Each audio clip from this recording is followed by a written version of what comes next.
All right, John and Jim back with you. There's a lot to get to today, by the way, Jim. By the way, thanks for hanging out wherever you're watching or listening. San Diego Sports 760, iHeartRadio app. We're streaming live on YouTube right now as well. Week number 2, streaming live on YouTube. All right, Geoff Arnold is going to join the show coming up at 4:30. He is a radio and TV announcer for the Orioles, who are having like as good of a season as they've had in forever. Best record in the American League. Orioles are here. Game 1 of a 3-game series is going to begin at 6:40 tonight. Let's continue on this conversation about Ryan Flaherty. Because of what Bob Nightingale reported yesterday, others have speculated on locally as well. Bob Nightingale yesterday, Jim, if the Padres don't reach the postseason, which is becoming increasingly unlikely by the day, Bob Melvin could take the fall with, he writes, bench coach, actually offensive coordinator, Ryan Flaherty, a strong candidate to succeed him. So we spoke a little bit about this earlier. The idea of moving on from Bob Melvin, replacing him with someone on his staff who spent years playing with Manny Machado in Baltimore. I said optically it doesn't look good. It's really, if this actually transpires, this is as bad of a look as you could possibly envision. The worst look, the absolute worst look, not only with how bad this season's gone, but with 44 games remaining, you get this report. I mean, think about just how awkward this could turn into. It is set up, and I don't know if this report is true, but it makes sense. And Kevin Acee kind of backed up this report today with Darren as far as like the whispers go and how this isn't out of the realm of possibility that Ryan Flaherty could be the successor to Bob Melvin, because you look at the tea leaves here, and oh, by the way, did you know that Ryan Flaherty was not allowed to interview for a Mets bench coach job? Interesting. There's maybe a reason why they didn't give him the batting title moniker, right? Hey, you're not batting, you're the offensive coordinator, which is, what does that even mean? I don't think I've ever heard that term used in baseball in my entire life. But the fact that these reports come out now, when you are in the midst of the biggest disappointment of a season in franchise history, I think that's safe to say at this point, with the expectations they had and the money they spent. There's no other season that's been more disappointing than this one that I can remember.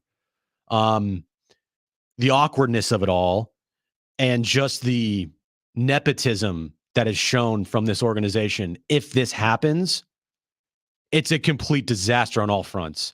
And I said, look, if you end up firing, which it's going to be, it will not be a Bob Melvin's retiring or Bob Melvin is taking a leave or they mutually part ways. No. This is a firing. This would be a firing if Bob Melvin is not the manager next season. You end up firing Bob Melvin to hire another first-time manager, a bench coach who happens to be Manny Machado's good friend, or at least, it is portrayed that Manny and him get along very well. Interesting how that works. There is no defense of this. If this happened, there's no explanation. There's no reasonable spinning of this. If they happen to go down this path, no one will believe you. Everybody will think you're a fraud, and everybody will want you to be fired. Let me ask you this. This idea that the team has gone sideways, but if Ryan Flaherty was at the helm, it wouldn't, I think is certainly a bridge too far. Also, this idea, I don't care what his title is, but he is offensive coordinator. He is bench coach, whatever. This is the worst hitting team in baseball in the clutch. There's a zillion stats that would support that. And isn't there a level of accountability? If we're going to hold Bob Melvin accountable for the team's performance overall, then shouldn't we hold the offensive coordinator accountable for their lack of offense, specifically in big spots here in 2023? And by the way, Ryan Flaherty at some point could be a good manager. This isn't to say Ryan Flaherty is not capable of being a good manager. It's just you're on the staff of a team that is the most disappointing team, to your point, in Padres history. You've got one of the most well-respected managers in baseball, and you're going to move on from him to elevate someone on his staff. This isn't earned. It would be one thing if this team was 74-50 right now and Bob Melvin was walking away and you wanted to elevate someone on his staff to keep this thing intact. It's a whole nother thing to move on from Bob Melvin for Ryan Flaherty. And to everyone's point, the idea that A.J. Preller can make another hire is almost laughable at this point. And it can't just be, hey, it's Ryan Flaherty's job. If nothing else, and that's why, by the way, you can't move on from Bob Melvin in season. What point does that, what's the point of moving on from Bob Melvin in season unless you have no other choice other than to say Ryan Flaherty is the next manager? We don't want to interview anyone else. We're going to move on from Bob Melvin in season because we don't want to interview anyone else. We'll elevate Flaherty. We'll make him interim. When the season ends, we're going to make him full-time manager. But you're just left scratching your head if this is ultimately the decision of the organization. You really would be. I think that press conference, if that happens, would be just the weirdest press conference ever. I'm already envisioning it in my head of AJ Preller and Peter Seidler trying to spin this thing. Mm-hmm. There's no spinning of it. There's none. As I almost break my microphone. You're so mad. I am. It's just so frustrating to me how this report comes out right now. And maybe consider the source, maybe consider that's from Bob Nightingale. I don't know, but it's honestly not too far off, I think. I don't think this is far-fetched. I don't think this is something that's completely just smoke on the wind. I don't. I think this has some legitimacy to it. I think that even if it's a small chance, it's still a chance. And it would be an absolute joke if this franchise turns course. And I got nothing against Ryan Flaherty. I got nothing against the guy. I don't know. First of all, he's never been a manager in baseball before, so I don't know how he would be if he's a good manager or not. Whatever. Nothing against him. This is all on Preller, and frankly, it's turning into on Seidler as well. And by the way, again, this goes back to this idea that the day you brought Manny Machado here, you've kind of not just elevated, like you've elevated Manny Machado, at least publicly, again, optically, to like this position where he's pulling the strings. Yeah. You made coaching staff changes after 2019.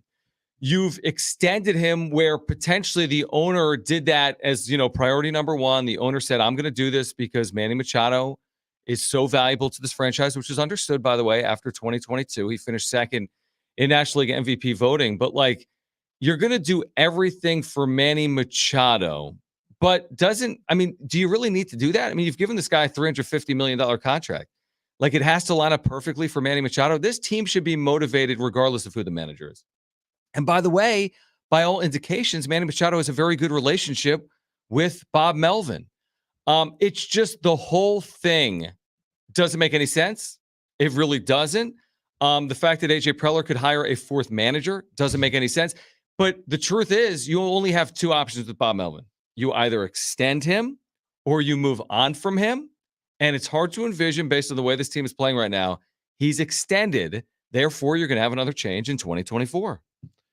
It's the same cycle over and over and over again. You rinse, repeat. This franchise is rinse, repeat in all the wrong ways. Like, it's not good. It's bad all the time. After Preller hired Bob Melvin in 2021, after firing Jace Tingler, what was the main sentiment? This has to work. This has to work. If it doesn't work, and AJ Preller is then going to given the opportunity to hire another manager after Bob Melvin, that means that AJ Preller needs to be fired and the entire front office needs to go. That was the sentiment after they let Jace Tingler go, was you got no more chances here, buddy. None. This is it. Final chance. And if this doesn't work out, then it's time to go. I mean, we did this the other day and it was kind of laughable. The New York Yankees, again, it's not fair to make the comparison, but the New York Yankees have had four managers since 1991. And AJ Preller is weeks away from hiring his fourth full-time manager. And the New York Yankees have had four managers since 1991. Yeah. So it's just the fact that it's gotten to this point, it's going to be heavily scrutinized. If it's Ryan Flaherty, it'll be, highly criticized. But no matter who he hires as the next manager implies that he is hiring the next manager, right? No matter who it is. All right. On the other side, we'll get your phone calls, 844-570-1360. Is that good? The best and worst of the sports weekend. Plus, just in, Brady Hoke, San Diego State's head football coach. He will join us coming up at 4 p.m. Stay with us. It's John and Jim.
All right, Brady Hoke, head coach of the Aztecs. He will join us at 4 p.m. We were at the scrimmage on Saturday. I watched 0 plays because my son was there, and I was just following him around the concourse. Jim was like breaking down film, and he's like, Jalen Maiden and this offense really impressed in the series that they were on the field. So I watched 2 series, first team offense versus first team defense, I assume. I know that Jalen was out there, so I think it was first team versus first team because it's the start of your scrimmage, right? And I think it was second play, 47-yard bomb down the middle of the field. Love it. Ended up capping off the drive with a scramble to his left, sidearm throw for a touchdown. And then next drive leads them down the field again. Touchdown right over the middle. Running game got going. Now it's practice, okay? Make what you will of it. But from watching Jalen Maiden, it looked like, okay, they have a competent quarterback behind center. They have a guy that can open it up a little bit. They have a guy that can move the ball. I mean, one of the biggest things that this team has had problems with the last year and a half plus, they have not been able to move the ball consistently on offense. And at times it was like, if the running game's not going, nothing's going. And I think Jalen Maiden is set up for a potential big year here. I like hearing that. Now, I saw none of this. He looks good. But I read just practice. The UT's recap. I read what Paul Garrison had to say. And there is reason for excitement based on Jalen Maiden and Ryan Lindley as the offensive coordinator. And again, Brady Hoke will join us coming up at 4 p.m. All right, before we get to Is That Good, Dave wants to chime in on the Padres. Dave, you've been patient. Thanks for calling in to John and Jim. Yeah, greetings, fellas. Before I chime in on the Padres, if I could just digress for a moment back over to our good friend, Mr. John. Thank you, sir, for your passion for the Aztecs. Looking forward to another great year of coverage by you. I hope that at some point in time, Uncle Ted will allow you to do a couple of quarters of football now and then. I think it's deserved. I appreciate that. Yeah, I'm doing the second quarter of Game 3. No, I'm kidding. I'm looking forward to have Ted on the call once again, starting in less than 2 weeks. There you go. So looking forward to that. Now, look, back over to our civic embarrassment, the Padres, which they've turned into for the third time under AJ. Jim, you're right on the hot trail. I encourage you to keep on it. I don't think the decision will be AJ's. I think it's going to be between Manny and Peter. That's where I think that this whole problem exists, is that, and I think Darren's been on top of this a little bit, and John, you have a little bit as well, is we've got a problem of too many people in the kitchen at that clubhouse. With, you've got one guy that seems to have a direct influence and line to the guy at the top, and it's dysfunctional. It's not working. I think that at this point in time, all of the gloves, and Jim's taking them off, and I appreciate that, all the gloves have to come off. And this entire organization has done this now for the third time, where you've totally spent billions of dollars and gotten this absolute civic embarrassment going on in return. And, I've been taught in business, and you have too. The buck stops at the top. Peter's done great things. There's no question about it. But he's got some terrible, terrible blind spots. And so does his general manager. Nothing's going to change until that gets fixed. And this is where the direction of the attention needs to go. Stop talking about Bob Melvin, Ryan Flaherty. We need to talk intimately, and for a good long time now, let's go after the cancer.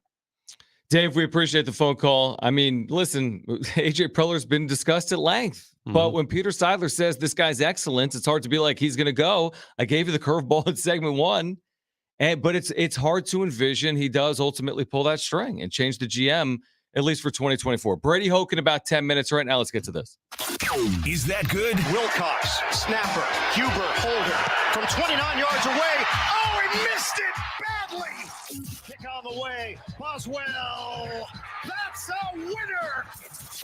The good and bad from the sports weekend. All right, you want some positives from this Padres baseball team, John? I do, yes. All right, Jake Cronenworth, he has brought his average all the way up to the whopping 232 and an OPS of barely over 700. But the reason why is because he's had a great last 15 games. Now, it's crazy to think, okay, after I tell you these numbers, how he's still only hitting 330 with an OPS of like 707. His last 15, he's in 230, right? 230. Yep. What did I say? 330? 330. Oh, Yeah. that'd been really good. He's hitting 230 with an OPS of 707. Mm-hmm. Over his last 15 games, he's hit 383 with an OPS of 1039 with 2 home runs and 6 doubles. Extend him. They already did. Is that good? It is good. All right, here's where I'm going to start. I literally sent Jim 10 texts on this weekend, and he literally wanted to. I'm like, why? Nobody cares. He wanted to literally quit, like Juan Soto. So I saw something on like SportsCenter that said they were like, hey, the Ravens have won 23 straight preseason games coming in. And they were about to lose a game, but they fended off a 2-point conversion, and they won their 24th consecutive preseason game. It is an NFL record.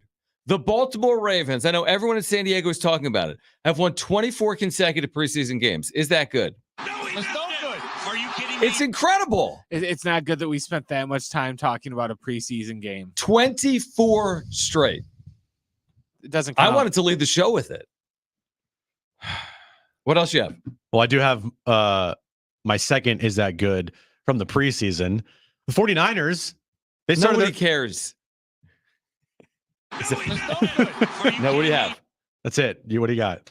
Trey Lance, 4 sacks. Like he didn't have 4 sacks. He was sacked 4 He was times. he did not have 4 sacks. In a 34-7 loss. It looked like they picked up right where they left off against the Eagles in the NFC. He should have had interception there, but a ball tipped off a Raiders defender right into the hands of the 49ers for a touchdown.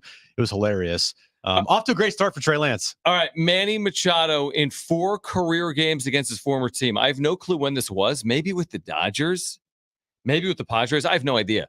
It's only 4 games, but listen to this. Again, small sample size. He's got a 1,468 career OPS against his former team, against Ryan Flaherty's former team, the Baltimore Orioles. Is that good? Oh, man. It is good.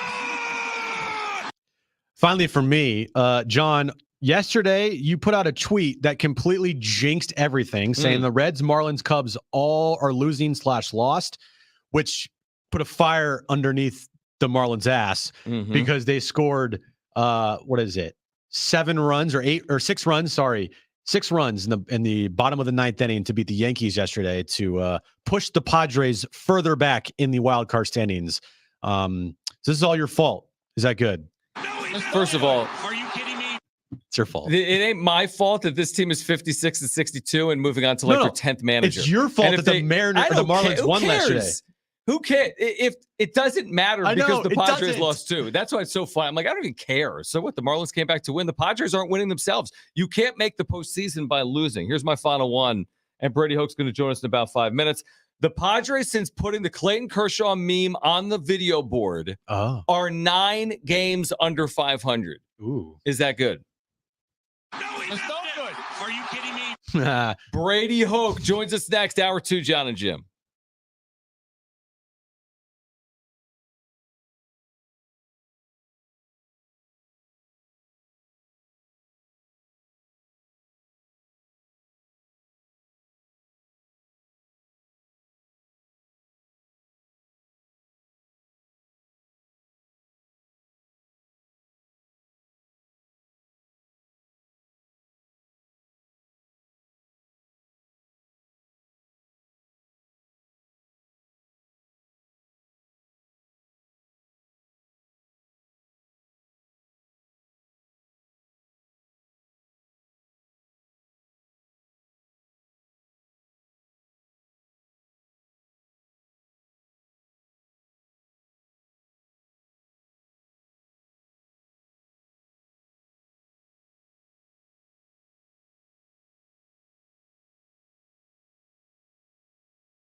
one way to handle that drive home. John Schaefer and Jim Russell. If they win 86 games and have a good finish here to the season and they miss out by 2 or 3 games, I'll be more upset with that. I'll be more upset with that than I would.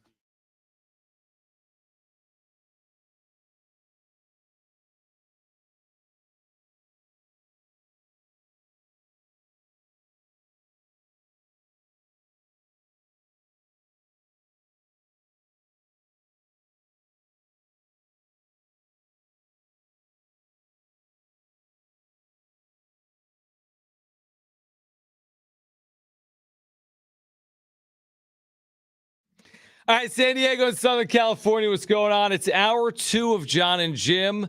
We are less than 2 weeks away from San Diego State football. We were outside Snapdragon Stadium. Brady Hoke swung by Saturday before the scrimmage, and he's back with us right now. John and Jim, the all-new San Diego Sports 760. The Aztecs open against Ohio on a week from Saturday. Single game tickets, mini plans, season tickets available right now at goaztecs.com. Coach, it's great to have you back with us. Shouldn't you be on the practice field? It's Monday afternoon. We got 12 days to go. Why are we talking to you right now? Well, we've had some pretty physical practices, and we've gone after it pretty good. The guys have done a nice job of showing up each day with intent, and so the physicalness, and really we're going to get into the cold tubs today, and then have some good meetings, and make sure that we don't make some mistakes that we made on Saturday. And speaking of Saturday, how did the overall scrimmage go from your point of view? I thought it was good. I thought it was competitive. I think there's some really execution that we hadn't seen, and I think from both sides of the ball. But to get in Snapdragon and on Basher Field, and to be able to compete with each other, hit all 3 aspects when offense, defense, and our kicking game, which is something that we've counted on for the last 2 years, 3 years, and we'll count on it again. But we want to maximize everyone's potential in what we're doing. We've got great competition. We want to keep challenging each other. And then, early in the year, when we've talked about the fundamentals and the development. And I think you can see that, at the various positions and with various guys on the team. Brady Hoke, San Diego State's head football coach, with us right now. San Diego State and Ohio a week from Saturday at 4 p.m. Our pregame coverage right here on San Diego Sports 760 will begin at 2 p.m. Tickets are available at goaztecs.com. What did you think of Jalen Maiden in his opportunities on Saturday? I thought Jalen did a nice job. I thought command of the huddle, command of the offense. It was nice to hit the big play early. I think that helps, obviously, in everyone's confidence. And then I think, later, I thought he got rid of the ball and got rid of it in a good way. He didn't throw it in the middle of the field, and didn't throw it, where a guy was pretty covered, and he looked at it, and if it wasn't there, I like how he got rid of the football. And I was there, and it looked like the first couple of drives were really good from the offensive side of the football. They're moving the ball down the field at a pretty good rate. So then my question would be, how do you think the defense played against them in the scrimmage? Yeah, well, obviously, I think the offense had a really good day. I think they've caught up a little bit defensively. We've got some work to do. There's some mistakes that were made that we got to clean up, and I didn't think our execution was as good as it can be. And you look at, we really look at a couple things as far as the effort. Guys getting to the football and bad intentions, and we always look at that. Assignments, you can have 10 guys doing the right thing and one guy playing the wrong coverage or getting out of his gap or whatever it is, and you're going to give up a big play. And then obviously, just how a group goes out there and plays. And I think the other thing, Jim, is really trying to get some different people in there, some rotation. Up front defensively, that we've been pretty lucky to have a couple guys that 3 guys who graduated a year ago, and some guys like Garrett Fountain who's played a lot of football and done a nice job. And it really, that the defensive front, and Bojay's doing a great job, and it's just getting the right guys on the field together. Brady Hoke is with us right now against San Diego State's opener a week from Saturday against Ohio, the Bobcats out of the MAC. Again, tickets are available right now at goaztecs.com. Now, we've talked a lot about this, Brady. A year ago, new stadium, you only got in once. This year, you're going back. You were there Saturday.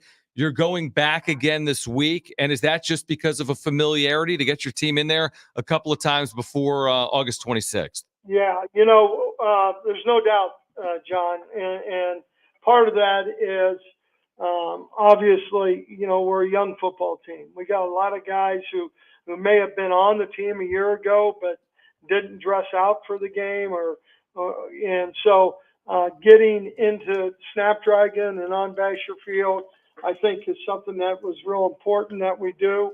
I think when you look at the 3 phases, the offense, defense, and obviously the kicking game, to get Jack and our specialist in there also, so they can make some kicks from all different directions. But to me, it was something. As a coach, you look at, we started off poorly a year ago, and especially that first game opening up the stadium, and you're trying to figure out how you can play better in the opening game. So that's one of the things that we're looking at.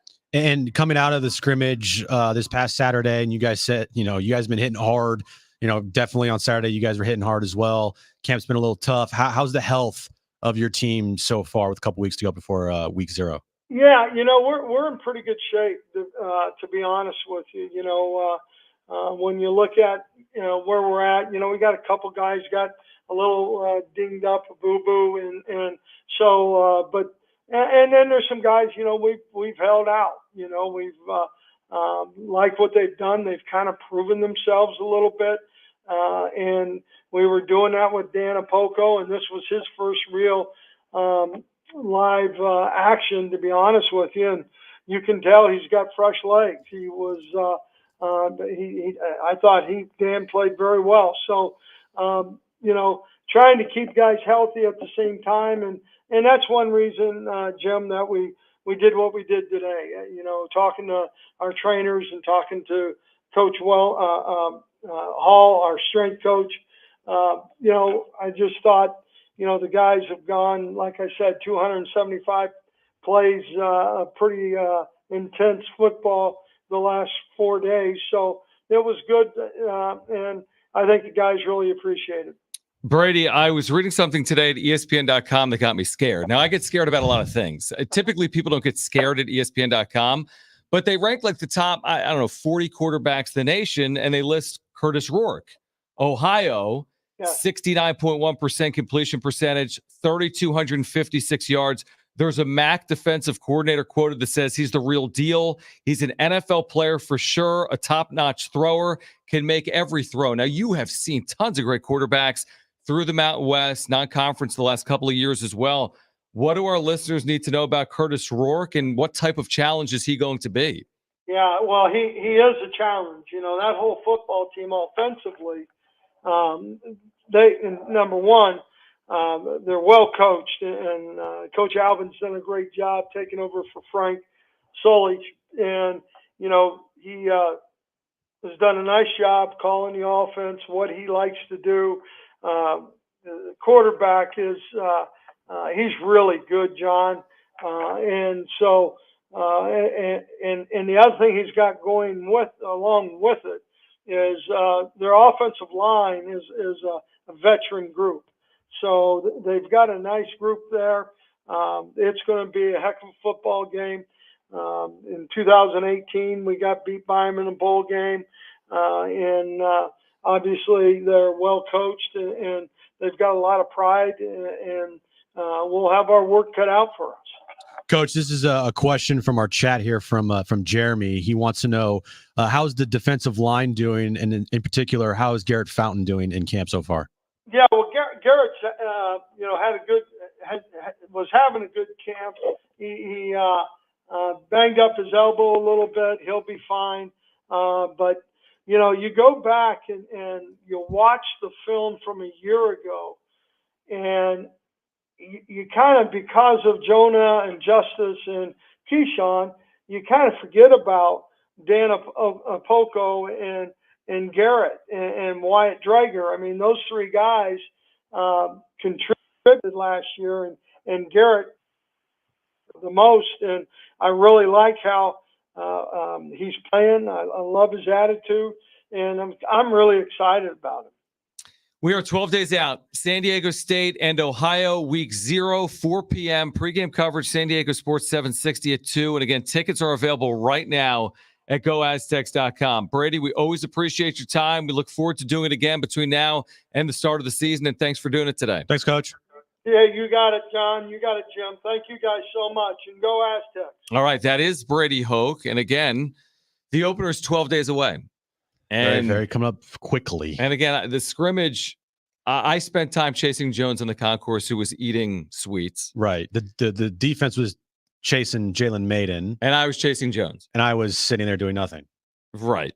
Besides watching. No, you were watching. Scrimmage. Yeah, you were watching. I was scouting, bro. Okay, a couple of things, because we haven't even mentioned this. We have 3 ticket giveaways today. Ooh. Okay. And we're going to give Darius Rucker tickets away during Trainwreck Radio. That's this hour. Love it. And then in the 5 o'clock hour, we have 2 pairs of tickets to give away to see Duran Duran. You know Duran Duran. Of course. Duran Duran. Duran Duran. So we have tickets to see Duran Duran. What are some of the hits, Brent? Okay, Duran, Hungry Like the Wolf. Thank you. Rio. And Thank you. So there's a lot. Yeah. And then Pantera. That's what I'm laughing about. Is just what are some of the hits? 5 Minutes Alone, Walk. It's just funny because it's just the genre clashing of. I like that. We have Darius Rucker and Duran Duran, and then right in between that is Pantera. We have tickets for everyone. Everybody. Today. So again, Darius Rucker, 4 o'clock hour. We'll give away Duran Duran tickets and Pantera tickets in the 5 o'clock hour. More info on all those concerts available at Ticketmaster.com. Geoff Arnold, who's been a radio and TV voice for the Orioles, who are in town to start a 3-game series tonight. He will join us coming up at 4:30. Now, there were some really interesting comments made by a former Padre today. Basically, everyone that plays the major leagues is a former Padre. Mm-hmm. Okay, so you have Austin Hedges. Mm-hmm. This was on Chris Rose's what? YouTube channel? Okay, Chris Rose's YouTube channel. He used to be on MLB Network, right? Yeah, I think he has a podcast now. So I don't know exactly what the podcast is, but Chris Rose, what is it called here?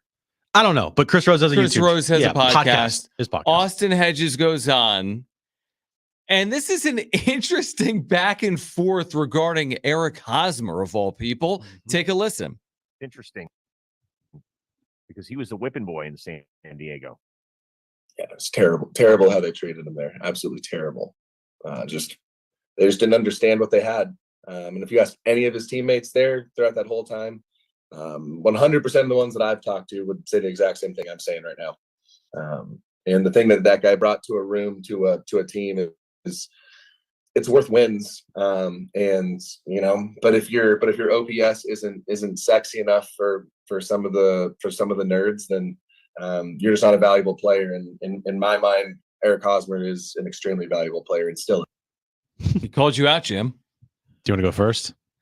Yeah, that's why he's been like DFA'd by 2 teams. He's not even in baseball anymore. And okay, you're going to tell me his value is greater than his statistics. Then why wasn't the team better than they were? He was on bad teams. And by the way, it's interesting Austin Hedges is saying this because he's not exactly Mr. OPS. So my first question is, who are you talking about? Are you talking about the fan base? Or are you talking about the organization? No, he's talking about the fan base. Okay. I just wanted to make sure. Right? Don't yell at me. He's talking about the fan base. Yeah, I'm pretty sure everybody knew exactly what Eric Hosmer was and what this team had in Eric Hosmer. And it translated to, let me see here. No winning.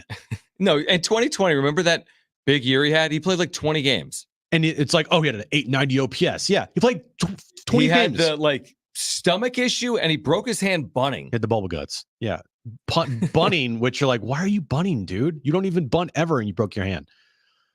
Eric Hosmer was a complete failure of resigning. Was it Eric Hosmer's fault that he made $140+ million with this team or signed that contract? No, it wasn't. That was on Preller and Fowler and Seidler. Like they're the ones that agreed to give Eric Hosmer that money. Not Hosmer's fault that he made that much money.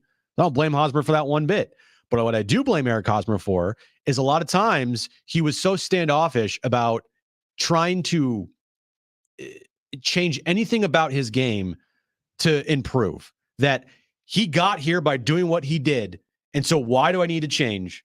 Right. I got to the point in my career where I signed an 8-year, $140+ million contract, right, to be the first baseman of the San Diego Padres. Why do I need to change anything about my game? Why do I need to go and work and change anything at all?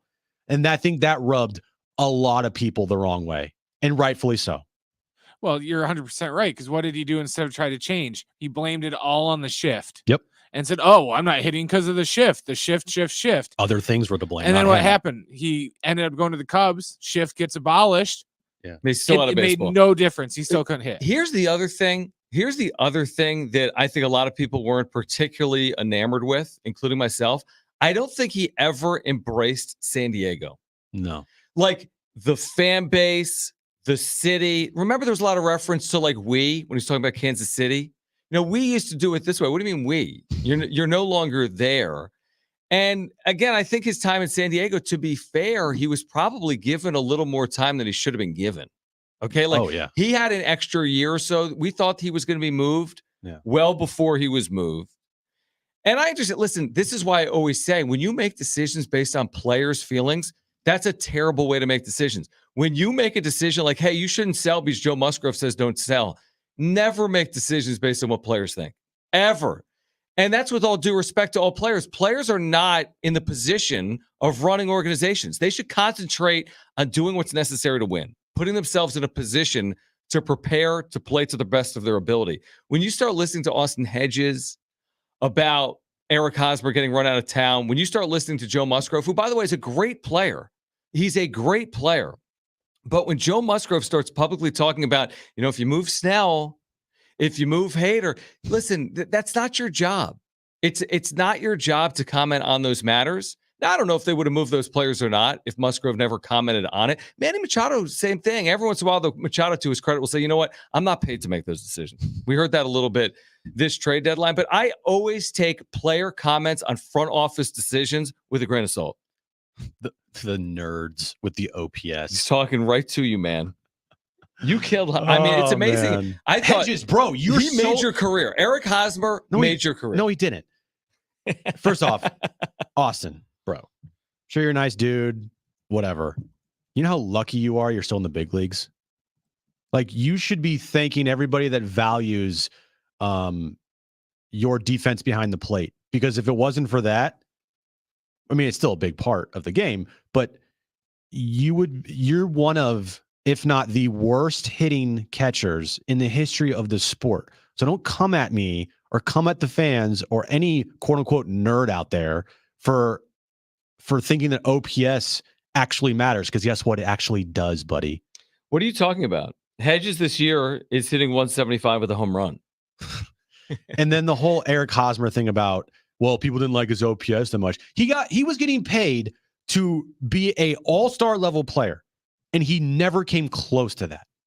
We criticized Jake Cronenworth at first base. Why wouldn't we criticize Eric Hosmer at first base?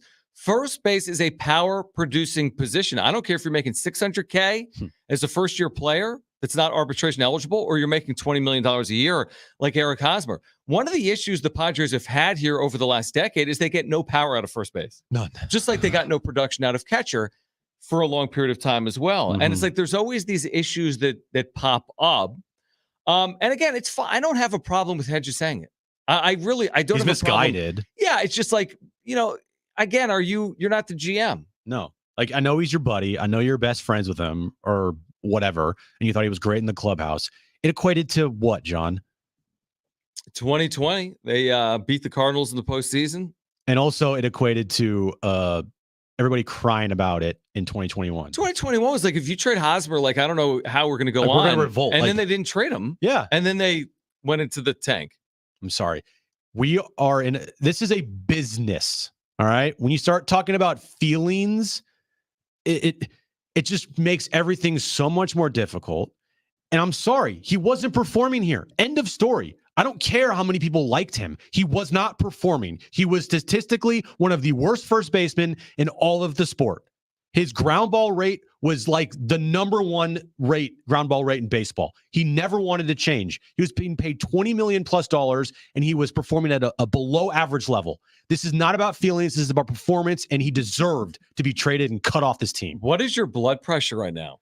105. I think you'd be like dead. It's like too low. Probably. I think this is a situation where the Padres have been in the national media the last couple of weeks for their, alleged clubhouse issues, and former Padres that have grudges against the team, and they're using it as their opportunity to go, well, no one's ever going to want to talk to me more than they want to talk to me now. I'll bash the clubhouse and say how awful it was there. Come talk to me. I can't wait for the next expose at the end of 2023. And you know it's coming. A former player said they shouldn't have moved on from Eric Hosmer because he was a really good clubhouse guy. Swell clubhouse guy. Why is this clubhouse just so messed up? And by the way, I want to get this later today. I want to get to this later in the show today because I know we have Geoff Arnold coming up next. But there is in that 75-page report from Bob Nightingale, who seems he can't make a report longer than that or shorter than that. There is interesting quotes in there from a current Dodger player that when I read these quotes, you're going to immediately think of the San Diego Padres. And it's current Dodger player or current Padre player? Current Dodger player. Okay. Current Dodger player. Some quotes that he gave to Bob Nightingale are, to me, him talking directly about the Padres. And it's something that we have seen all year. And it's something that I'm sure every baseball player that's played this team has seen all year. And it's not anything new. And it's pretty damning on this team. And then you have a current Padre who's referring to the Dodgers as like the greatest thing since sliced bread. That's currently on the Padres. Yeah. Right? Yeah. So, okay, we'll get to that coming up later this hour. On the other side, Geoff Arnold, Orioles, radio, and TV. What a turnaround for Baltimore. One of the worst organizations over the last decade with the best record in the American League. They're here tonight for a 3-game set. How have they done it? Geoff Arnold, Baltimore, I was about to say Red Sox. Red Sox, radio, and TV. Orioles, Baltimore Red Sox. What am I talking about? Geoff Arnold next. Help me.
15 minutes, your chance to win a pair of tickets to see Darius Rucker at Gallagher Square. That's at Petco Park, August 25th. More info at Ticketmaster.com. It's great to connect with Geoff Arnold, longtime friend who's in the big leagues, calling games with the Orioles on radio and TV in his 4th season.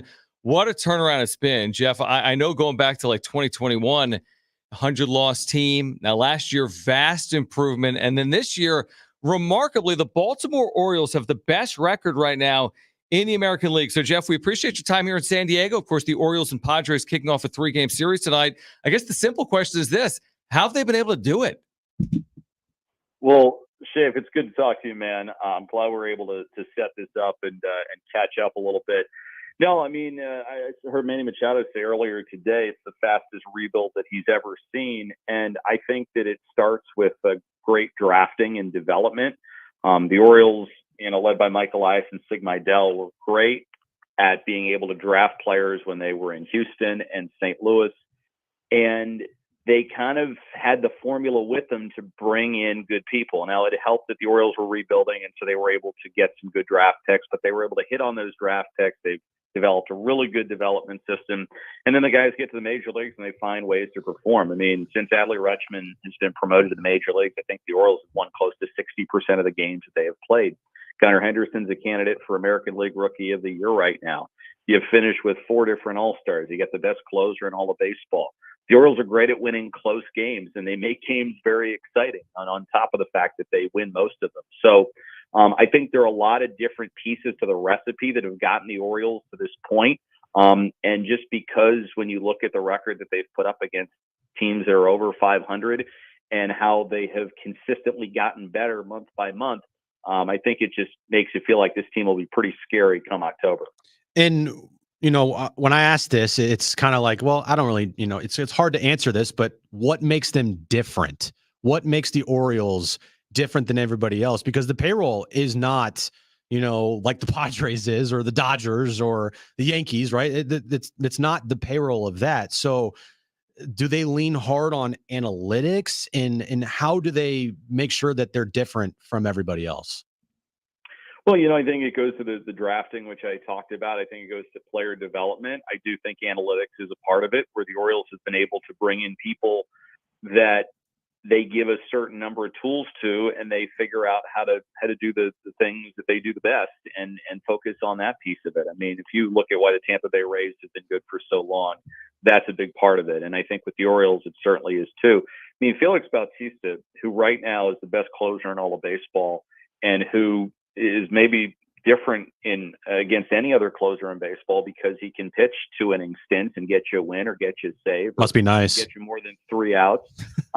He spent 10 years in the minor leagues before he figured it out. And there have been a number of guys in the Orioles roster that have come through that have been waiver claims that have figured it out.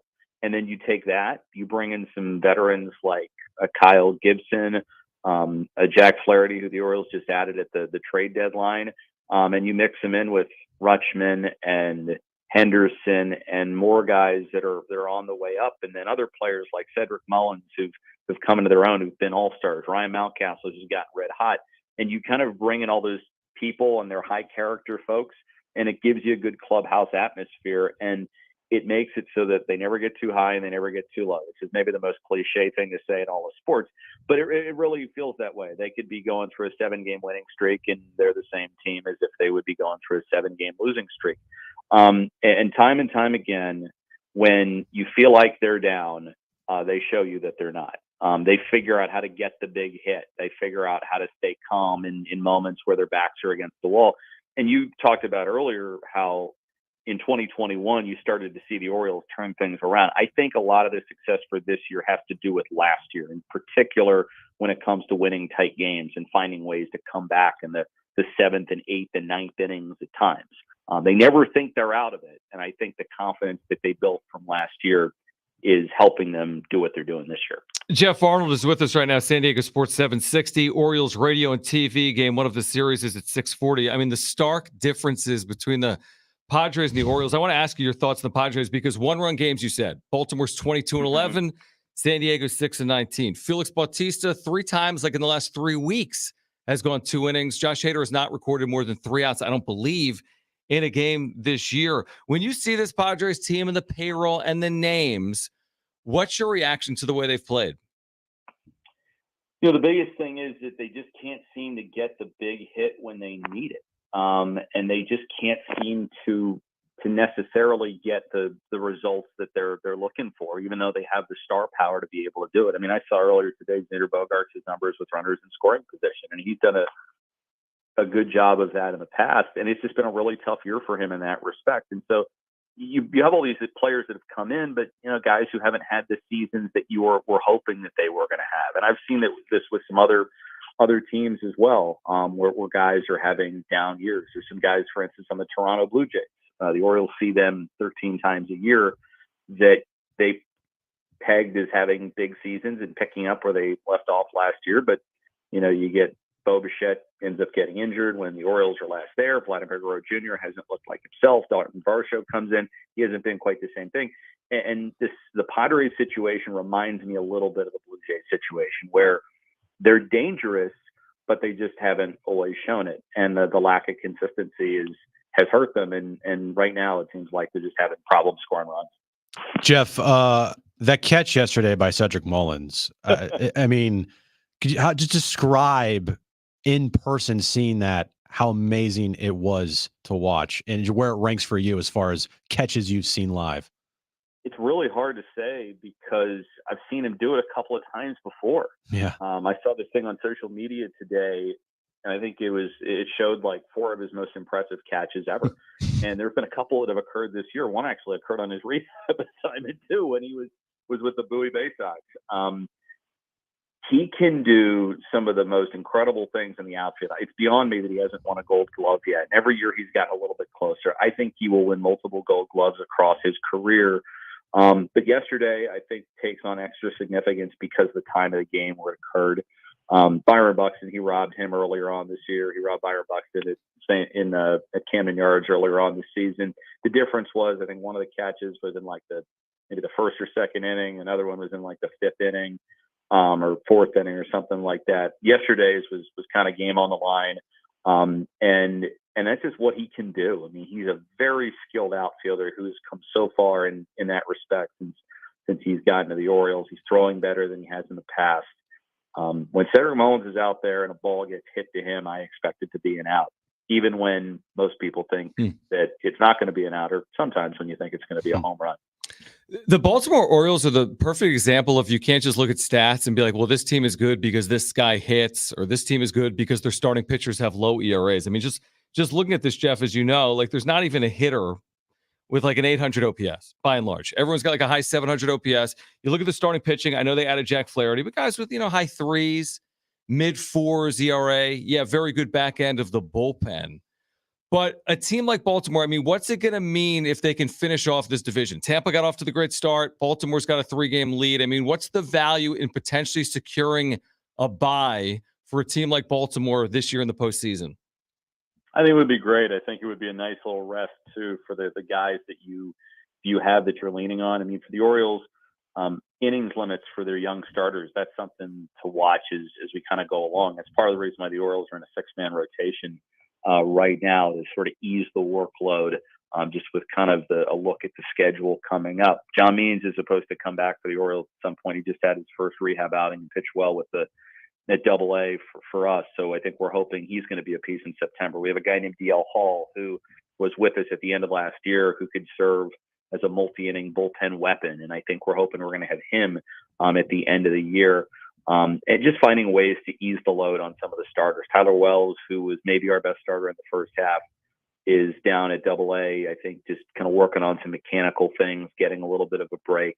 So anytime I think you can get some of the Orioles pitchers a rest, and ease the workload on them, as well as the bullpen, especially now that you're a guy down in the pen, I think that'll go a long way.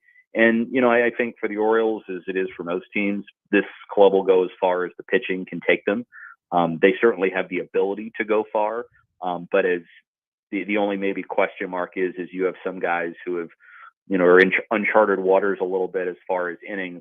Are they going to be able to push through and step it up and handle the challenges? Can the bullpen handle the challenges too, and hopefully, what kind of impact can Flaherty continue to have? He's had 2 solid starts with the Orioles since coming over from the Cardinals, and John Means coming back, and DL Hall, and then some others. So I think that's going to be a big key. There are some reinforcements that can come up and help this team out, but I think it's going to be about the pitching and how some of these young pitchers on the Orioles can handle it, especially as we get deeper into August and then into September, and then hopefully deep into October. Jeff, we're looking forward to this series. We'll see which version of the Helter Skelter Padres show up, the team that swept the Rangers before the trade deadline, or Right. the team that has been, because we don't even know either. There have been series, Pittsburgh and Arizona and the Nationals and the Royals. They have been as perplexing, maybe outside of the Mets, as any team in baseball. Jeff, great to catch you up. Have a good call this week here in San Diego. Enjoy the stay, and we'll do it again soon. So thank you for doing it. All right, guys. Really appreciate it. All right, Geoff Arnold, Orioles Radio and TV. All right, call right now if you want to play Trainwreck Radio. Your chance to win 2 tickets to see Darius Rucker at Gallagher Square August 25th is right now. First 2 callers will be our contestants. Call right now, 844-570-1360. If you want to see Darius Rucker, you're going to have to play trivia with us. First 2 callers will be our contestants. 844-570-1360. Call right now. More info on this concert at Ticketmaster.com. 844-570-1360. Trainwreck Radio. That's next on John and Jim.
David Peralta with the Dodgers. Who was he talking about? We'll talk about that at 5 p.m. I'm guessing the Padres, if we're referencing it here on San Diego Sports 760. Still ahead the wrap, by the way, in the 5 o'clock hour. Also, next hour, we have a lot of tickets we're giving away. Pantera is August 26th at North Island Credit Union Amphitheater. More info at Ticketmaster.com. Duran is August 22nd at the North Island Credit Union Amphitheater. Also, more info at Ticketmaster.com. Shall we play? We shall.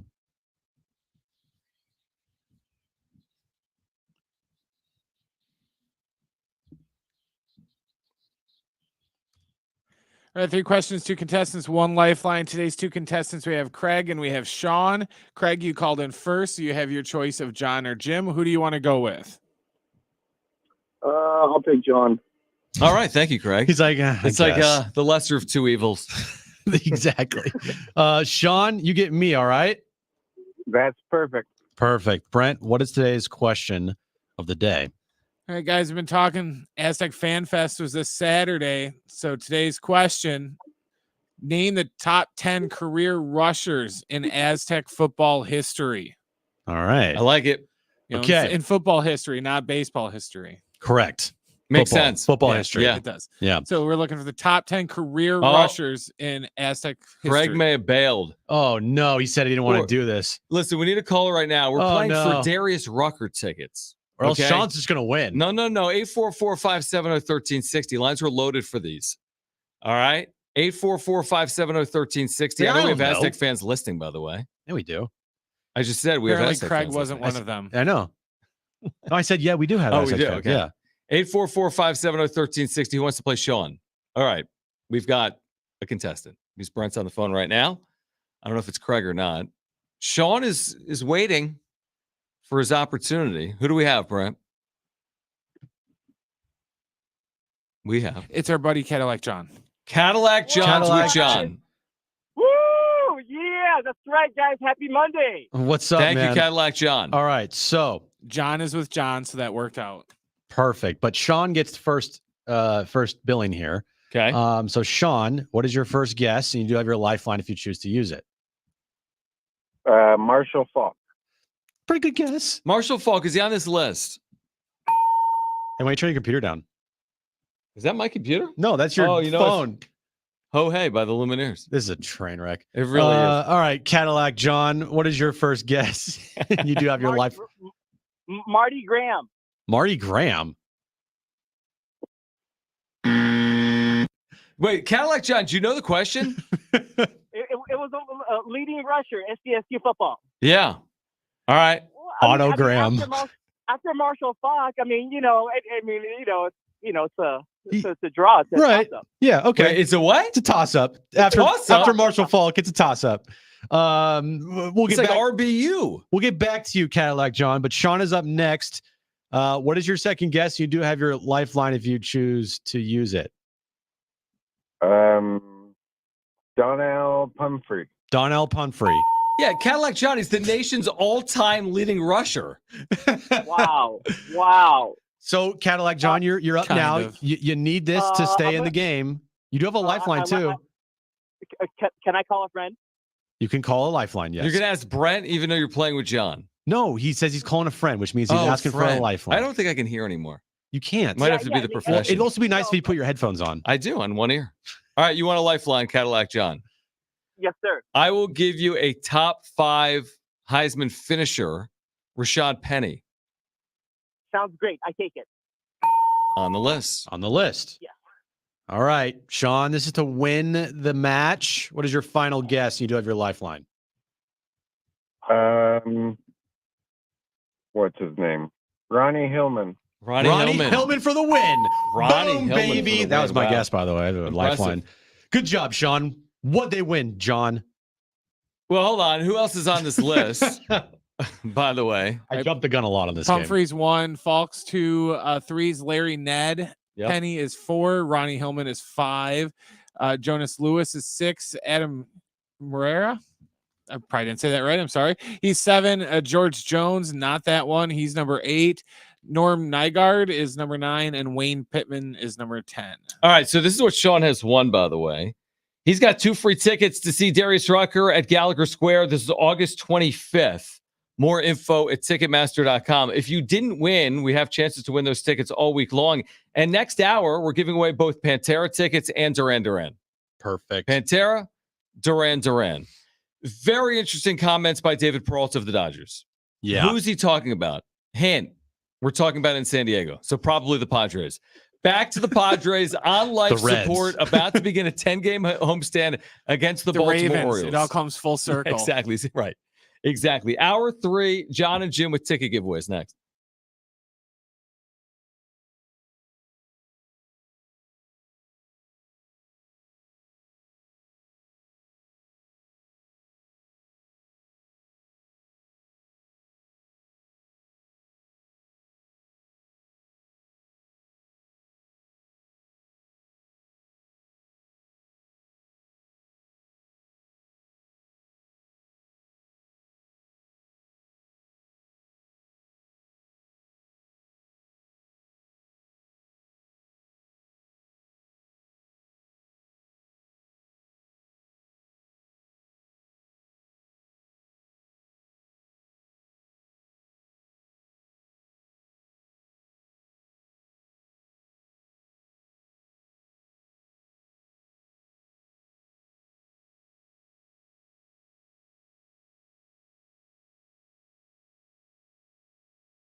All right, San Diego and Southern California, what's going on? We've got a great final hour ahead for you. Chances to win tickets to see Duran Duran this hour. Chances to win tickets to see Pantera this hour. We're going to get back to the Padres here throughout the course of this 5 o'clock hour. I got this text yesterday as part of a group text yesterday. I didn't even realize this. And this was before yesterday's game, so I don't know what changed, but you just reminded me of it because you just mentioned that G-Man Choi was placed on the IL, right? Not his fault. It happens. Mm-hmm. But this is what the trade deadline acquisitions had done heading into yesterday for the Padres. Now, it's very small sample sizes. Heading into yesterday, G-Man Choi is 0 for 11. Okay, he had walked a few times. Garrett Cooper was 1 for 10. Rich Hill had a 12.78 ERA in 2 starts, and Scott Barlow had a 13.5 ERA in 5 2/3 innings. Is that good? So those are your acquisitions. Shoot, they probably could have added Ohtani, and he'd missed start. Isn't Ohtani missing a start tonight? I think he's been scratched. And we said at deadline, are these guys going to be these world beaters and make your team that much better? And we said yes, definitively. No. This would change the season.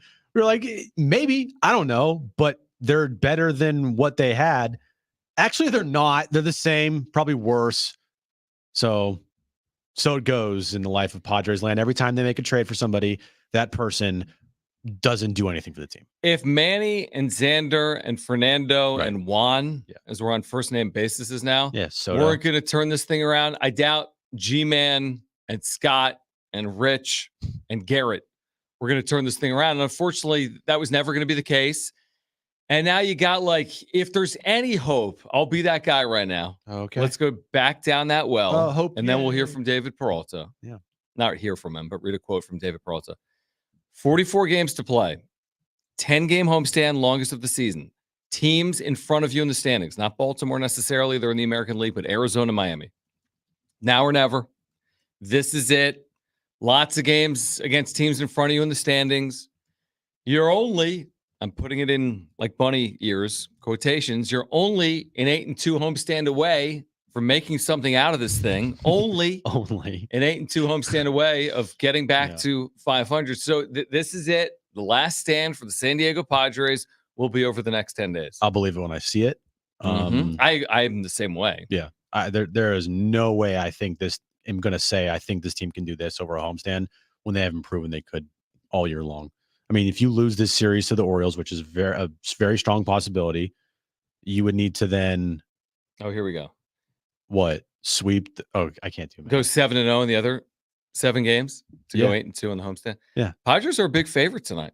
-145 tonight. You Darvish on the mound. They're also facing a pitcher who has a 5+ ERA. They are facing a pitcher. You're right. They are, but that pitcher has a 5+ ERA. And this team, by the way, good tidbit from Kevin Acee in his article.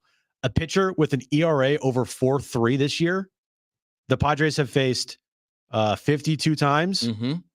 They're 26-26. What's that pitcher's ERA against the Padres? A pitcher with a 4.3 ERA has what ERA against the Padres? Was that in the article? It was, but I forget. Off the top of my head, I don't remember. Oh, dude.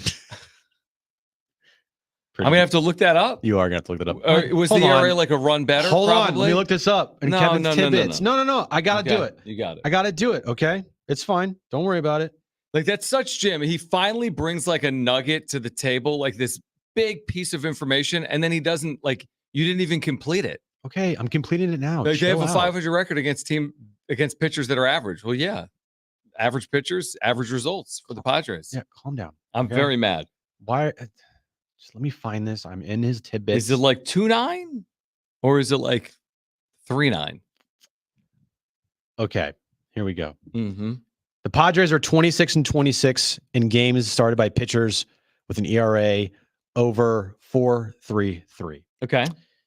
That is better than their overall record, yes. But those pitchers have combined for an ERA of 4.28 against the Padres. That's the exact same. But does what does that prove? Guys with 4.33, I guess 4.33 or higher. But they have done better collectively. Even though it's a small percentage, collectively, those pitchers have done better against the Padres. Well, no, you don't even realize why. Because you're thinking those guys have 4.33s and the Padres are hitting them at 4.28 clips. But 4.33 is the lowest ERA. There's guys with 9 ERAs in there. He also says those middling pitchers have also posted the exact same ERA against the Padres as all their pitchers, starters, and relievers have this season. No, we're missing the point. Okay. Because here's the point. It's not that those pitchers have 4.33 ERAs. The average ERA of those pitchers could be 6. Right, because there's some pitchers that have like a 7 ERA and 7.5. The dude they faced yesterday, Mr. like Ariel Font. His name was Font. It was spelled weird. Yeah, very weird. He had a 7.33. And he went out there, gave up 3 runs in the first inning. You're thinking to yourself, great, here's a 9-3 victory, run differential game. And then over the next 4 innings, he collects, oh, by the way, a career high in strikeouts. Congratulations. Yeah, I mean, that is interesting. The fact that the Padres are 500 against bad pitching is a bad indicator. The fact that they've hit opposing pitchers that are bad to basically, they've made those pitchers pitch to a 4.28 ERA is also a really bad indicator. All right, David Peralta, who's a longtime Diamondback and is currently with the Dodgers, was hyping up the Dodgers, right? He's quoted as saying, hey, it's been a great organization. I've realized that for a long, long time. But he also goes on to say this, and tell us who he's talking about. 70470, start it with team, 844-570-1360. You hear stories on other teams with all the talent in the world, but they have a lot of egos. They don't like each other, and you can see it by the way they play. David Peralta of the Dodgers. Is he talking about the... I have a guess. Yankees? Pick me. Yeah, what do you think? Is it Boston? Who is the San Diego Padres? Could be. I think I won. Could be. I think I won. All right. Come on, man. David Peralta, had that big hit against the Padres that last Friday night. I believe it was last Friday night. Game 1 of the series? Game 1 against the the Dodgers. When they trailed late, yeah. Or it might have been not last Friday night, but 2 Friday nights ago.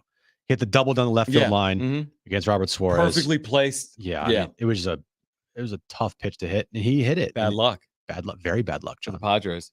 So he is with a bunch of guys, and he also played in Arizona for a long time. So he's played against the Padres for a long time. Now, did they have this same dynamic the Padres did for years on end? No, this is the first year of this dynamic. But it's pretty easy to take those comments talking about egos with other teams and point it right at the Padres. Like, I'm sorry, but if he's talking about anybody else, I would say you're lying. I would say, dude, you're lying. You're talking about the Padres. Especially with his time in the division. Time with the Dodgers. Like, I'm sorry. He's talking about the Padres there. And it's very easy to put 2 and 2 together. How this team, who we have talked about with the ego problem for a long time, it's even been quoted from inside that clubhouse about an ego problem. How people need to check their egos at the door. Mm-hmm. This team is just all kinds of messed up, it feels like, from the top down. And when you have an ego problem in the room, dude, give me a freaking break. I almost cussed there. But it's actually fitting the Orioles are here. Very fitting. You got this young team that is just a collection of good pieces, not great pieces, not big names, not $100 million players. It's the right pieces at the right time. Go look at their batting averages. Go look at their OPSs. They're not impressive. Go look at their starting pitching ERAs. Like tonight, the dude with the 5 ERA. It's not impressive. Back of their bullpen has been very good. But they're winning close games, and they're pulling in the same direction clearly. They're 22-11 in one-run games. Geoff Arnold, radio voice, TV voice, was with us earlier. He said they just find a way. They have a knack. You think they're down, they're not. They come up with a timely hit. And then on the opposite side, the 2023 San Diego Padres, who just fold. Yesterday's the perfect indicator. A 2-run, 2-out pinch hit home run in the 8th inning by Arizona to tie the score. Game over. There was nobody that thought the Padres were going to win that game. Oh. And then they go down 5-4. Of course, they're not going to fight back to win. And it's just time and time again, 6-19 in one-run games. And it's just not a surprise they are where they are if you've been watching them play this year. This is not a team, John. I can't even call them a team anymore. I can't say, oh, yeah, the team they play. No. They're not a team at all. They're a collection of pieces. They're a collection of players. A collection of talent, underperforming talent. A team does not act like this. A team doesn't have 75 team meetings during the year. A team doesn't have quotes from your leader talking about check your ego at the door. A team doesn't go out there and say, "Oh yeah, we quit." That's not a team. That's a collection of pieces. Wait, put so together. are the Padres a team? No, they're not. Oh, they are. They're a fake team because they all wear the same jerseys. That's what they are, and it's really disheartening because I saw this clip today on social media, and it was from FanFest, and it was with Manny, Toddy, Soto, Xander, and Don Orsillo on the stage. Now, granted, it's FanFest, so you have to make sure you like. Well, you're not going to pull the Like, Colorado Rocky right. Dick Monfort and be like, "Hey, we might win 80 games this year." I know, but looking at it and from where that team was or collection of players to where these collection of players are now, from talking about, yeah, dude, don't worry about it. We're going to win the World Series. Not one, not two, not three. not two, not three. That type of mentality, right? You know, if we don't care about anybody, who are we gonna face in the World Series? It don't matter. You know, like, we're going to win in 5. We're going to win in 5. Who cares? Do you want us to face the Yankees? Huh? Who do you want us to face? Man, that is such an embarrassing look on these players. Such an embarrassing look that you go from that to having the most disappointing season in franchise history. You know, in 1996, the Padres made the postseason, right? Yeah. 1997, huge step back. Huge. 1998, they were in the World Series. I'm not saying that's what's going to happen, but like it wouldn't be the first time in baseball history for a team to have a setback before getting things back in order next year. I'm not saying that the Padres of 2024, that team under AJ Preller, Ryan Flaherty, Bob Melvin, whomever, but I'm also not going to say just because this is a collection of talent, and I agree with you, and they're not playing like a team, and I agree with you, I'm not going to be saying that in 2024 it's going to be deja vu all over again. Well, we know the differences between that team and this team. That team had Tony and Trevor and Boch and Flannery. Like they had a group of leaders that you respected, and the egos were checked at the door. This team was in the NLCS last year. They were in the NLCS. I agree with you. So then what changed? What happened? Go ask them what happened in 1997. I don't think theirs is the same. Well, we're going to find out in 2024. I don't think what happened in 97 is the same to 2023. Yeah, but I mean, we didn't live through it, you and I. We did. So we don't really fully understand the complexities of it. And obviously they added 98, Kevin Brown. But just because they're not good this year, that doesn't mean they're not going to be good in 2024. I'm telling you. I also think, with that being said, there needs to be a major looking in the mirror after this year. Yeah, no doubt. I agree. Like all this crap that we hear about dudes wanting to hit in a certain spot in the lineup, checking the ego at the door, all this other stuff that literally is the dumbest thing ever. This team needs a major wake-up call, dude. Major wake-up call in the offseason. And I don't know if it's going to happen because they're probably going to end up firing Bob Melvin. They're going to hire Ryan Flaherty or another first-time guy. Preller is going to continue to make moves. And I don't know what, honestly, is going to be like the definitive change that we are looking for that this team needs. 844-570-1360. Let's go to the phones. Roy wants to weigh in. Roy, you're on with John and Jim, and thanks for calling in. Hi, gentlemen. First of all, it's a pleasure to listen to you guys on the way home. You make my drive home easier. Thanks, Roy. Thanks, Roy. You know, you guys, everything, you stole my thunder. Okay? Sorry. You know what? Let me say, no, and I want to say this. A lot of people listening to you guys right now, we are working people. Maybe we've changed jobs. We've been supervisors, we've been managers, and now we're number 2 people in another company. We're not driven by an ego. We don't care. We're just happy to have a job. And dudes, you guys did it so pointed. I appreciate it. These guys are paid millions of dollars, and if you can't adjust to being a number 2 hitter, a number 5 hitter, a number 9 hitter, go out and get a real job. Seriously, this is idiocy to me that we have guys that get, I can't bat the number 3 spot. I can't bat the number 5 spot. I'm not happy. I'm not batting leadoff. I want to play center field. This is stupidity. These are major league ball players. And just one other point, I'll get off. You guys go back in history, and you referred to the 96-98 Padres. I go back to 69 with the Padres, but I remember the Oakland A's historically, 72 through 74. Those guys did not get along off the field. Those guys they got along, however, on the field as a team. And you guys remember that. And that whatever's missing here, it's unbelievable as a Padres fan. This is absolutely the most disappointing season ever. And I think they're making a mistake firing Bob Melvin. He's the right guy for the job. Unfortunately, you got too many egos in the room. They got to fix this problem, man. Simple as that. Roy, thank you. And appreciate your listenership. I will just say this, by the way, going back to A's in the 70s, Padres in the 90s, and even being critical of the Padres today in 2023, game's different. Yeah. The egos exist not just in San Diego, but elsewhere. The money is through the roof money. I don't know what Tony Gwynn's career earnings were. It's a season of Manny Machado's. Mm-hmm. You know, his career earnings were basically a season of Manny Machado in his prime. So the game is different. That doesn't excuse it. But things change. The fact that they have egos alone, to me, doesn't mean they can't win. It's just this collection of egos in this room, for whatever reason, isn't working. They're I said I harped on it last week. Like, they're all talk. They are 100% all talk. They can't back it up. How we've heard multiple times back at the baseball card. Mm-hmm. Don't jump off the bandwagon. We'll get this thing going. Kind of reminds me a little bit of 2021 when it was like the offense will get going. The offense will get going. The offense, and it never got going. Same thing in 2023. We'll turn it around. We'll play better. We'll do this. Right. No, well, guess what? You haven't. And by the time this thing is over, it might be too little, too late.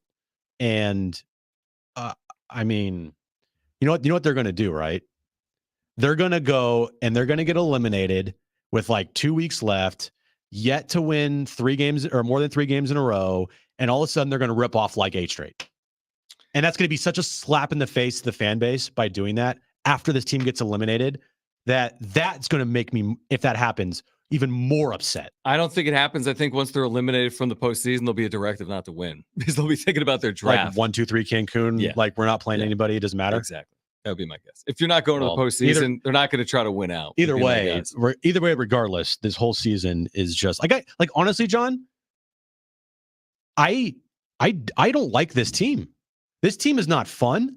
They're not inspiring. They're not gritty. They're not anything but just a bunch of egos in a room and players assembled on a team that don't fit together. Here's what's funny when you say that, and we'll get to your calls, 844-570-1360. I actually really do like this team, and I hate the way they play.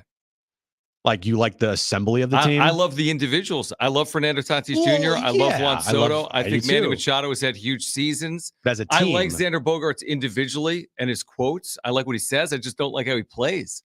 I just don't like what I've seen on field. But, I mean, they got guys you want to root for. Unfortunately, they're not helping us root for them by the way they've played this year. Yeah. Look at the support, though. I think they're very likable. I don't think people are there because they hate them. I think they're there because they're wishing the best of a team that's playing at its worst. I just think as a collection of players put together to try to form a team, that to me and how they've performed is why I think this team is going to go down as one of the most disliked Padres teams in franchise history. I don't think disliked. There's going to draw 3.2 million fans. Well, I'm talking about just the individual players. You're right. I love Juan Soto. I love Fernando Tatis Jr. Right. I love Joe Musgrove. I love Joe Musgrove. But like, I'm talking about the team. Right? The 2023 San Diego Padres, not the 2023 Juan Soto, Fernando Tatis Jr., Joe Musgrove. I get it. It's just, I mean, they're going to, it's a crazy. I mean, will. People are, listen, this 10-game homestand, they're going to draw 400,000 people. Awesome. Maybe a little more. But I'm saying that it's not because people don't like them. It's because people are just hoping that at some point, this thing actually turns around. Although at this point, it's looking increasingly unlikely. They're frustrating as hell. 844-570-1360. Matt wants to weigh in on AJ Preller, and you're on with John and Jim. Hey, Matt. What's going on, gentlemen? What's up, man? I think Seidler's done everything he can, given them unlimited resources or just about unlimited resources.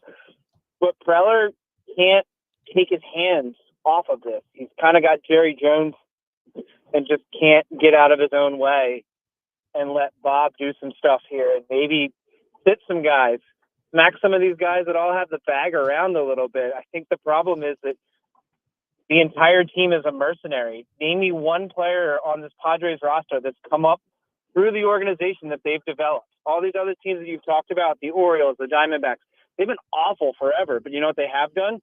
Developed players. and the Padres, they've just kind of traded everything that's been young for pieces, but have those pieces amounted to much? No, you're right there, Appreciate it, Matt. Matt. This team can't develop pitchers if their life depended on it. I would say it's not a total negative wash about developing guys, because one guy we haven't mentioned, like Ha-Seong Kim, has had an incredible year. He is talking about likable players. He is the most likable player that you could possibly have on a team. Dude hustles every single play. He has improved so much over his first 2 years. I would say, and a lot of it has to do with his hard work, but like, he's in the organization, so you have to put a little development side of what Ha-Seong Kim has done. But other than that, it's a lot of non-development over over good development. I still wonder. I think there's so many unanswered questions. I still wonder ultimately, if this thing finishes the way it has started, what Peter Seidler is going to do. Just in a number of areas. I mean, is it going to be Bob Melvin, who has not had the vote of confidence? Is AJ Preller going to be able to hire another manager? Is it going to be internal, like Ryan Flaherty, as opposed to external? Like, there's just so many questions about this franchise. And what's their payroll going to be in 2024? And if it does go down, what type of flexibility does the general manager have, considering how much they have tied up in salary with all these long, big deals over the next handful, more than handful? Man, this is going to be such a fascinating, but also potentially long offseason. It could be longer than last year. Oh, it about probably, a month longer. It probably will be longer, because if they're eliminated midway through September, then add another half a month onto that thing. Yeah, or a month, because last year they didn't finish until the end of October. All right, on the other side, we haven't gotten to it. We'll get to the wrap, and also still ahead, Jim's back page. Plus, we've got tickets to give away. We're going to do that coming up next. You'll have a chance to win tickets to see Duran Duran at the North Island Credit Union Amphitheater August 22nd. Also a chance to win a pair of tickets to see Pantera at the North Island Credit Union Amphitheater August 26th. More info at Ticketmaster.com. Stay with us.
listening for that. We'll do that in the next 10 minutes. We'll get to the wrap in a moment. But first, yesterday the Padres lose the series to the Diamondbacks. Incredibly. Led the entire game and lose. Not that incredible. So then Jim put on Twitter at John and Jim. So what do you guys want us to talk about tomorrow? What were the responses to that tweet? Well, of course, you commented right away. Mm-hmm. And you said realignment. And it got 17 likes. No. We haven't even mentioned realignment today. We have not mentioned realignment at all. But Gloria Navarez, Mountain West Commissioner, will join us tomorrow at 4 p.m. Perfect. That's pretty newsworthy. Yeah. Crazy Raider Rad, Mm-hmm. who's a follower of the show, he said we should talk about taxes. Okay. You want to talk about taxes, John? I do. Another response here was the weather. Let's talk about the weather. I like talking about the weather. My computer would load. College football. Love it. Another one there. Someone said, let's just talk about football. Mm-hmm. Talk about football. We can Sure. talk, we can Makes talk some sense. It's football. August. Yeah. Also, let's talk about food. We can talk about food. Love food every day. Yeah. Eat it. Lance says, let's talk about pro wrestling. Okay. Sure. All right. Will Holder says we can talk about the Crystal Palace FC's win over the weekend. Huge win. Massive win. I don't know where the team would be if they didn't get that win. Here's a good one that we should probably talk. We should talk about. Mm-hmm. Talking Friars said we should talk about Steph Curry. Love that. I do too. So close to the season. With us being in the Bay Area, that'll be huge. Massive. Jordan says we should talk about the Chargers. Okay. Yeah. Tweets from 2016. Yeah. Robbie, I like this one. Mm-hmm. Potential QB controversy in Kansas City. Do you think there's one? Oh, there could be. Yeah. Could, yeah. Mahomes, yes, he played well in the Super Bowl, but did he play well enough? Exactly. Right. How about the top 5 things to do instead of watching the Padres? That's a very good list. We could do that. Yeah. Yeah. Also, from Frankie, top fast food chains. We do that every day. Yeah, it's true. Steve says we should talk about the goals, how they will do this year. Goals off-season talk. I like it. A lot of Aztecs in here from people. Mm-hmm. Dean says just anything but the Padres. Right. Okay. A lot of that. Jose says Premier League. Eduardo says my bald head. Eduardo's bald head or your bald head? Probably maybe both. Probably both. SDS Classy said we should talk about water ballet. Guess what we're going to talk about tomorrow, no matter what happens with the Padres? Water ballet? The Padres. Let's get to this.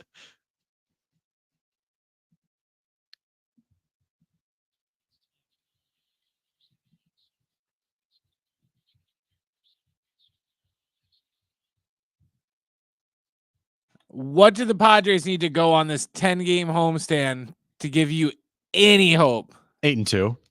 No hesitation. 8-2. 8-2. Then you're 500. 7-3. Congratulations. You're 500. You're almost at the are you a serious baseball team? You're one game from being a serious baseball team, but at least you'll get there. The team hasn't even been 500 since May. Well, first of all, if they go 8-2 this homestand, they're going to be about a game out of a playoff spot. How about 2 games out? How about 9-1? Then you're a game over 500, right? No, you're 2 games over 500. No, I'd say 7-3. I think if they go 7-3, you'd have 34 games left. You'd probably be in the neighborhood of 3 or 3.5 games out. You'd have a realistic shot. I think anything less than 7-3, and you're in a tough spot. But I think if they go 7-3, they'll give you a lot of reasons to watch after the homestand. 8-2. 8-2, 7-3, similar. Next question. Will Jalen Maiden throw for 3,000 yards this season? What is that? 250 yards a game? Yeah. Okay. It is. I think he can. I think he has a legitimate chance to have some big time passing performances. Mm-hmm. I'm going to say, yeah. I'm going to say, yes, he throws over 3,000 yards. How many yards did he have last year? Over 2,000? He was over 2,000. Yeah. I mean, he should. He should. He really should. How many games did he play? Only played like 6, right? I think it was 7. 7? And he had 2,030 yards, 12 touchdowns. Yeah, I mean, I think he'll throw for 3,000 yards. Now, we still have to see about these receivers. True. We absolutely have to see about these receivers. Tyrell Shavers had a touchdown catch for Buffalo this weekend. Jesse Matthews is in Houston Texans camp. He tore his ACL, unfortunately. Yeah. So big-time weapons no longer here. on the Mesa. But yeah, I'm excited about Jalen Mayden. I absolutely think he had multiple 300-yard passing games last year. I think he had 5 or 6 passing games of 250 or more last year. So I think he should pass for 3,000 yards this year. Next question. Should the 49ers trade Trey Lance? I wonder who wrote this question. Who's asking that? Look, it's not going to work in San Francisco because you need to have him develop, and they're not in a development part of the franchise. They're in a win now mode. So you can't have a guy go out there and afford to make mistakes like Trey Lance will make in order to grow and learn. I wish it worked out there, but Trey Lance needs to develop, and he needs to play a lot of football. He's not playing football in this team because his team needs to win right now. So, yeah, I think they need to trade him. Are we judging this on preseason? We lose 34-7 and he was sacked a lot? No, not necessarily. I think it's just like furthering the point going into this year that like you can't afford to play Trey Lance if you expect to win a Super Bowl.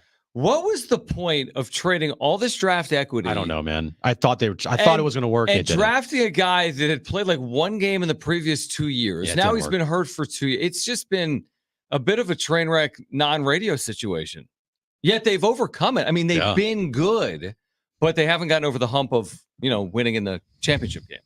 Basically ever in Jim's lifetime. It's one of those things where they got all that credit when they pretty much swindled the Bears when they took that pick for a dude from Carolina who I'm blanking again. A defensive lineman?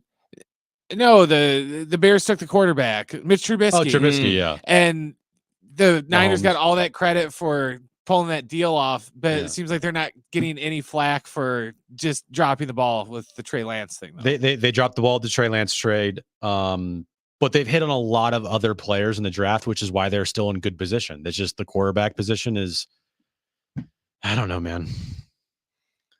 Can't wait to talk more about it tomorrow. Next question. Just kidding. All right, guys. You only get one word. Only one, Jim. How would you describe this Padres season? Embarrassment. That's good. That's one word. Checks out. Yeah, good game. Yay, me. Okay, I would say, man, that's a great question. One word? Yeah. I think it goes beyond disappointing. That's 2 words. I don't think it's embarrassing. I think it's unbelievable. Well, how unbelievable, John? Like in the true sense of the word, like hard to believe. See, I could have another word. I know it's not more than 2. I would say failure. No, that's one word. I know, but like I already used my one word. Oh, I got you. Mine is bust. Yeah, bust. Yeah. What's your word? 70470 started with team. Yeah, I mean, all of them are accurate. Yeah. To this point. You could say anything negative and it will be accurate to the 2023 Padres team. Can you imagine the show the day of game 1 of the playoffs and they're in it? Hey, Jordan, Jim's gonna I like their chances in a short series. They've really played well. They show me a lot. I never doubted this team. Hey, Rich Hill, man, he came around after sucking in his first 2 outings. By the way, I can say that about him because he even said he sucked, so I can say he sucked too. Can you imagine the show? Rich Hill, game 1 starter. Dude, he won't be the game 1 starter. Again, it goes back to the stupid theory of, well, if they did that, nobody would want to face them. I don't even buy that, by the way. Nobody wants to face the Padres. I think everyone does. Yeah. I mean, every single team they face is always on the heels of a losing streak that snaps against the Padres. It looks like you're right. Every single series the Padres are in, do they look like the enforcers? Do they look like the team that, you don't want to play them right now? No, they always look like the scared collection of players that roll over and die the second that times get tough, they just roll over. I mean, Arizona had lost 8 straight coming into the series, 9 straight after game 1, and then you do nothing against Zach Allen. You blow a 3-run lead yesterday against among the worst pitchers in baseball. Hey, tip your cap to Zach Gallen, though. Are we tipping our cap to Wilmer Font or whoever pitched yesterday? No, give me a break. This team is built. This team was built to never be able to tip your cap once or twice. But this team was built to take away the saying tip your cap because of the offense that they had with Juan Soto, Manny, Tatis, Xander, Cronenworth, Kim, like there should be no tipping of caps ever with this team. And yet this team has tipped their caps to literally everybody in baseball at one point or another when they played them. And that's a joke. 844-570-1360. Caller 5. You've got 2 free tickets to see Duran Duran. 844-570-1360. This is 8 days away, August 22nd, North Island Credit Union Amphitheater. More info at Ticketmaster.com. Call right now. 844-570-1360. 2 free tickets to see Duran Duran. Up next, Jim's Backpage. We'll give away more tickets. Stay with us on John and Jim.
All right, caller 5, you've got 2 free tickets to see Pantera at the North Island Credit Union Amphitheater August 26th. More info at Ticketmaster.com. If you want those Pantera tickets, call right now, 844-570-1360. That's 844-570-1360. 2 free tickets to Pantera. Tomorrow, by the way, Gloria Navarez, commissioner of the Mountain West Conference, scheduled to join the show at 4 p.m. Can't wait for that. Let's get to it.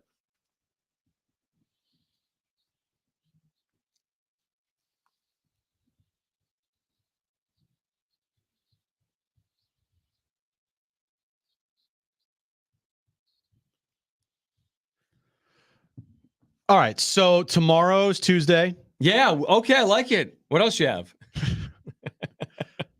I talked about this, I think, last week. It might have been the week before.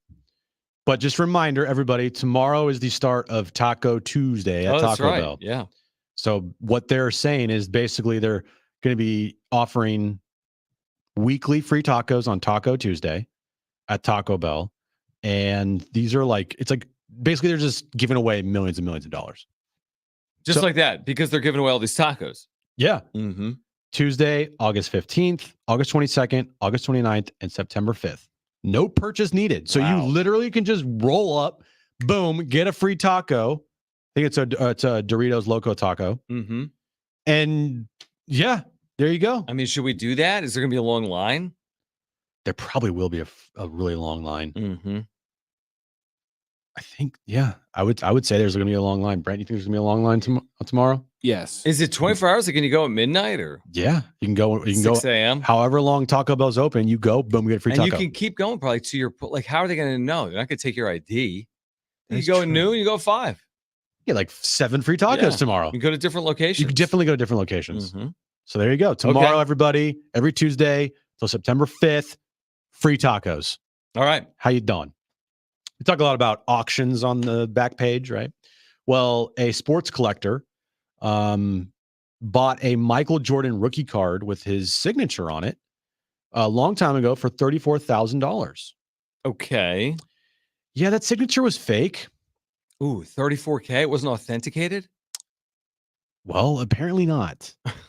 So now, after years of legal battle, Mm-hmm. he has been refunded the $34,000 plus Wow. that he used to buy this autographed Michael Jordan rookie card.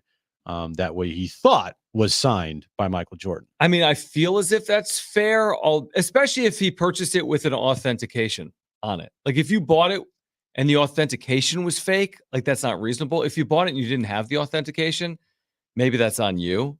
But that's a joke. $34K and it's not signed by that person. Like that's, I Yeah. get it. Yeah. I want the money back too. I just never could see myself spending that much money on a card. Come on, you couldn't. I would honestly though, because I got in this like whole card phase during the pandemic. Mm-hmm. I did at one point contemplate buying a PSA 10 Fernando Tatis Jr. rookie card. For how much? I think it was like $300.